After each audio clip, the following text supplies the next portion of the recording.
Everyone, this is Kitmo Vlogs, a Filipino reactor based here in Saudi Arabia, and welcome back to my channel. Agad-agad gawa another reaction video, ang Jillman compilation. So I won't take any longer.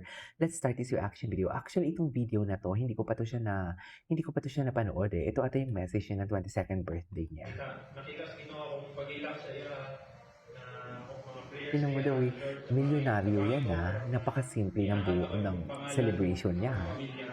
Approve na ako sa tao na Diba? bisan kinsa ka basanaan Ginoo sa imo magatuo ka sa iya plano maabot din mo sa imong kinabuhi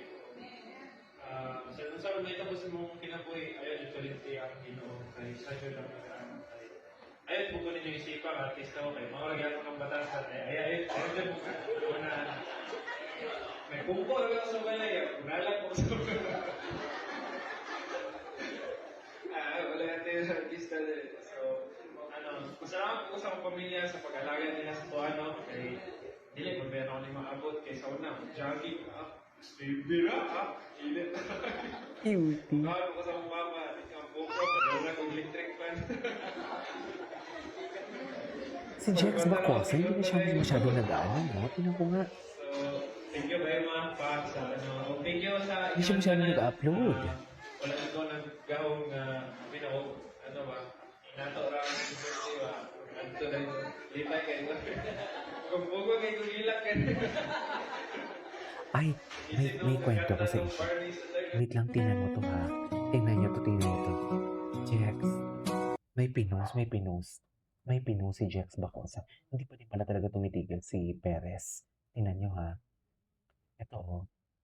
Kung ikaw kaya tinamaan sa likod ng ulo maraming beses, ay kung nag-aaway sila. Tsaka mo na yan sasabihin, what if siya yung nanalo, may reklamo kaya sila, baka isang suntok lang sa likod. Nung artihan mo na yung referee, masyado ka mayabang boy, daya, oh my God. What if siya yung nanalo, may reklamo kaya sila? Ay wow, diba? So mean to say, bothered siya. I mean, natatakot siya na ma-disqualify ang laban or ma-null and void ang result. Kasi, kung kumpiyansa ka naman na alam mong nanalo ka sa larong yun, hindi ka matatakot eh. Haharapin mo eh. For example, kung ikaw pinagbintangan ka, mamamatay kang tao. Kung hindi ka naman pumatay, matatakot ka ba? Kasi dito sa ano niya, sa statement ni Rodelyn Perez, it sounds like natatakot siya. Tunog natatakot siya, tunog bothered siya. Kasi kung totoo, alam mo sa sarili mo na ikaw ang nanalo, dapat unbothered ka.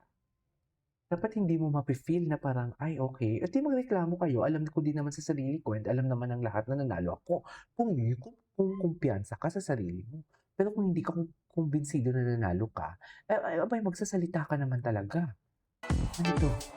Nag-high ng reklamo sa Games and Amusement Board ang Ano ina at manager ni Eman Bacosa Pacquiao laban sa boksingero si Rodelyn Perez. May resulta Dahil na yan ba? sa ilan umanong rabbit punches na iligal sa Rabbit professional punches boxing. pala ang tawag. Nakatutok si Aubrey Carampel. Ubi ka na. Wagi via majority decision si Rodelyn Perez laban kay Eman Bacosa Pacquiao, anak ni 8th Division World Champion Manny Pacquiao. Pero kini-question ng kampo ni Eman ang labang yan sa Philippine Boxing Federation Youth Lightweight Championship itong Tsaka June hindi 21. ko nag-advise din si Manny na magreklamo Itong sila. Biyernes, naghain ng reklamo sa Games and Amusements Board o GAB ang Hindi ina ko at nag-advise tumatayong din eh. manager Kasi ni syempre Eman na si hindi Juana niya Rose nag-advise. Bacosa Dino laban kay Perez at sa referee na si Gerald Comeldan. Sabi ni Dino, Gerald dahil ito Comeldan. sa anyay paulit-ulit na rabbit punches ni Perez kay Eman sa kanyang bato. Pero wala nilang warning o penalty ang referee. Ang rabbit punch ay pagsuntok sa likurang Rabbit bahagi ng punch. ulo na ipinagbabawal sa professional boxing. Normal sa nagkakainitan na fighters yung magkasakitan o sabihin na po natin marabit punch, pero yung hindi po intentional, kasi yung kay Eman po, yung ginawa kay Eman, intentional kasi paulit-ulit po. Hindi nila layong Paulit-ulit. ma-disqualify At si hindi- Perez at o hindi pa baliktarin talaga. ang resulta ng laban. Hindi na po ito usaping talo kami Yung o si panalo Eman. kami. Oo. Ang Doon tayo sa- pinaka-concern ko po dito is yung health ni Eman. Pina-CT scan anya Totoo si naman. Eman at naghihintay ng resulta. Totoo Nung time naman. po na yun, ma'am, nung fight na yun, sabi niya, nagka-cramps yung katawan niya, galing sa paa, pataas, yung body niya, nagka-cramp. May effect sa kanya yung time na yun. Kaya nga nagpapasalamat ako sa Diyos ba na natapos niya pa yung 8 rounds, ma'am, na hindi man lang siya na KO, yung natutulog o ano ba. Sabi ni Dino ayaw maghain ni Emma ng reklamo. Pero bilang ina at manager, naniwala siyang kailangan niyang gumawa ng aksyon hindi lang para sa anak, kundi para rin anya sa kaligtasan ng ibang boksingero. Pinagdadasal ko na lang po na maging maayos ang lahat, tsaka desisyon din naman po ito ng mama ko, so Totoo.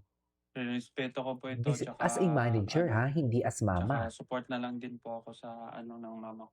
Sinusubukan naming kunan ng pahayag si Perez pero wala pa siyang tugon sa mensaheng ipinadala namin. Sa isang Facebook Nagpo-post pa nga siya eh. Walang tugon pero nagpo-post siya, di ba? Yan yung problema sa kanya eh. Chares. I mean, hindi ako, Joanna Bacosa. Hindi ako, what you call this, hindi ako bitter or what. Dito tayo kay Mami Joanna. Ano yung mga post ni Mami Joanna? Ay, si Emma. Ay, ano to? Ay, oh, gwapo talaga niya. Forever grateful. Joanna Rose Bacosa. Ay, ano to? Yung mga nangyayari sa buhay. Sige na, tingnan na. Hi Sino ka, ma'am? guys! Ano si Eman? Hello! Hi guys! Hindi nga dito napanood eh. Happy Tingnan natin. service! Ayun si Eman. Ay, sorry po. Mga anak sa Ginoo. Anak ni Lord. Ano si May Eman? baby din, oh. Wala si Eman. Kung saan-saan na napunta si Mami Rose. Nahanap ko si Eman, Mami Rose. Ilan pa na. Lagi tayo gayong. Wait lang. Karon Kuya Eman. Ay, ayan pala si Eman. Gwapo naman ni Eman. Amen. Kuya, good morning. Kuya Eman, good morning. Ganda naman Simba ni yung Eman. ibang kapatid nandoon na sa likod. Asan si Domdom? Ate Jessa? Ate Papa Jess. Sultan, good morning. Good morning po. Manimbasa ta. Magpasalamat tayo sa Panginoon sa lahat ng na Ay, lapit sa sisimba Panginoon. sila. Kahit ano Okay. ang mangyari. Ay, andyan si Eman. Ito si Eman. Ay, kawan. Okay Ayan lang po. na. Thank you. Papalitan ay sabi Dami naman nagpapapicture kay Eman. Ah, ito ata yung pabalik sila ng Manila. Ay, Cebu, ito. Mactan, Cebu. Galing kami kay Coach Sol. Ah, Dun sa family ni Coach taga Cebu si Coach. Sol. Pauwi na po kami. Gwapo ni Eman. Ang gwapo niya talaga pag nakasmile. Sa totoo nakalive lang. pala ito. Gara-gara ako. Sorry. Nakalive pala ito. Ala, lobat na si Mother. Nakalive Lobat pala na ito. aketch. Diba? Palingon ko sa... Lubat na akyat. Very bakla. Very bakla doon si si Hello. Mami, Babay muna. Pauwi po. Nang Davao. Galing kami dito sa Cebu. Nag-visit kami kay Coach Sol. Coach Hello. Sol. Shout out. Evie. Okay. Nawate. Anyways, so this is all for today's video from, Hello. what do you call this? From Gilman Compilation. This is K-Pop Vlogs. This is your next vlog. Bye.